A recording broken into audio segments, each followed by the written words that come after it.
కూటమి ప్రభుత్వం ఏర్పడి సంవత్సరమైన సందర్భంగా పార్టీ జాతీయ అధ్యక్షులు రాష్ట్ర ముఖ్యమంత్రి గారు ఆదేశానుసారం ఎల్లుండి నుంచి జరగబోయే సుపరిపాలన తొలడుగులో భాగంగా ఈ సంవత్సర కాలంలో ఈ ప్రభుత్వం చేసిన కార్యక్రమాలు, సంక్షేమ కార్యక్రమాలు, అభివృద్ధి కార్యక్రమాలు, రాష్ట్రం కోసం రాష్ట్రం సంపన్నం చేసేదానికి ముఖ్యమంత్రి గారు గడిచిన సంవత్సర కాలంగా జాతీయ ప్రధాన కార్యదర్శి నారా లోకేష్ గారు విద్యాశాఖ మంత్రి, ఐటీ శాఖ మంత్రిగా సాధించిన ఘన విజయాలు కూడా ప్రజలకు వివరించడానికి 2వ తారీఖు నుంచి తెలుగుదేశం పార్టీ బూత్ స్థాయి నుంచి డివిజన్ స్థాయి, క్లస్టర్, అన్ని పార్టీల విభాగాలు, ఎమ్మెల్యేలు, ఎంపీలు, ఎమ్మెల్సీలు ప్రతి ఒక్కరూ కూడా ప్రజల్లోకి పోయి ప్రభుత్వం సాధించిన ఈ సంవత్సర కాలంలో సాధించిన విజయాలన్నీ వివరించమని చెప్పి ముఖ్యమంత్రి గారి ఆదేశాలకు అనుగుణంగా ప్రజలకు వివరించాల్సిన బాధ్యత ఉంది. రాబోయే 4 సంవత్సరాలు ఏ కార్యక్రమాలు చేయబోతున్నామని చెప్పుకునే దానికి గర్వంగా ఈ సంవత్సర కాలంలో జరిగిన కార్యక్రమాలు ప్రజలకు వివరించాలనుకుంటున్నాం. దీంట్లో అందరికీ తెలుసు, ఈ దేశంలో ఏ రాష్ట్రంలో అమలు చేయని విధంగా పెన్షన్ వృద్ధులకు, వితంతువులకు, వికలాంగులకు 4,000 రూపాయలు సూపర్ 6 పథకంలో భాగంగా 4,000 రూపాయలు పెన్షన్ అందిస్తున్నాం.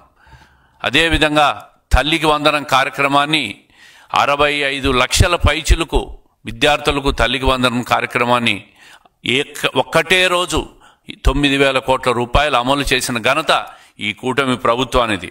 అదే కాకుండా గత ప్రభుత్వం ఏదైతే 45 లక్షలు ఇచ్చిందో తల్లికి వందనాన్ని ఇంట్లో ఒక్క పిల్లోడు ఉంటే ఒక్క పిల్లోనికి మాత్రమే అని చెప్పి, ఎంతమంది ఉంటే అంతమందికి అని చెప్పి ఒకరికే ఇచ్చి మోసం చేస్తే, మా ప్రభుత్వం వచ్చిన తర్వాత ఎంతమంది పిల్లలుంటే అంతమంది పిల్లలకు కూడా తల్లికి వందనం కార్యక్రమాన్ని అమలు చేస్తూ మన విద్యాశాఖ మంత్రి గారు తీసుకున్న ప్రత్యేక చొరవను మనమందరం కూడా ఒక్కసారి ప్రశంసించాలని చెప్పి రాష్ట్రంలో ఉన్న ప్రజలకందరికీ కూడా విజ్ఞప్తి చేస్తూ ఉండా. ఒకవైపు ఈ సూపర్ 6లో భాగంగా ఈ కార్యక్రమాలు కాకుండా అన్నా క్యాంటీన్లను ప్రారంభించాం. అదేవిధంగా గుంతలమయమైన ప్రతి రోడ్డును 20,000 కిలోమీటర్లు రాష్ట్ర వ్యాప్తంగా పూడ్చి గత ప్రభుత్వం విస్మరించిన కార్యక్రమాలన్నీ కూడా మా ప్రభుత్వం వచ్చిన ఏడాది కాలంలో పూర్తి చేసిన ఘనత ఈ కూటమి ప్రభుత్వానికి. ఉచిత ఇసుకను అందిస్తున్నాం. గత ప్రభుత్వంలో ఇసుక మాఫియా చేశారు. మాఫియా ద్వారా 1,000 కోట్లు సంపాదించి అక్రమార్జన చేసి వెనకేసుకున్న గత జగన్మోహన్ రెడ్డి ప్రభుత్వంలో చేస్తే, ఈ ప్రభుత్వం వచ్చిన తర్వాత ప్రజలకు ఉచితంగా ఇసుకనంతా కూడా అందిస్తూ ఈరోజు సామాన్య ప్రజలకు అత్యంత చౌకగా ఉచిత ఇసుక దొరుకుతున్న విషయాన్ని కూడా ప్రజలకు తెలియజేస్తున్నాం. ధాన్యం అమ్మిన 24 గంటల్లోనే డబ్బులు చెల్లిస్తూ ఉన్నాం. డ్వాక్రా మహిళలకు వడ్డీ లేని రుణాలు ఇచ్చాం. అంగన్వాడీ ఆశా వర్కర్లకు 1,00,000 గ్రాడ్యుటీ ఇవ్వడం, పోలవరం నుంచి కేంద్రానికి 12,000 కోట్లు నిధులు సాధించిన ప్రభుత్వం తెలుగుదేశం ప్రభుత్వం. మరి విశాఖ స్టీల్ను పరిరక్షించింది ఈ ప్రభుత్వం. ఈ విధంగా చెప్పుకుంటా పోతే ఈరోజు రాయలసీమ విషయానికి ప్రత్యేకంగా ప్రస్తావించాల్సిన అవసరం ఉంది.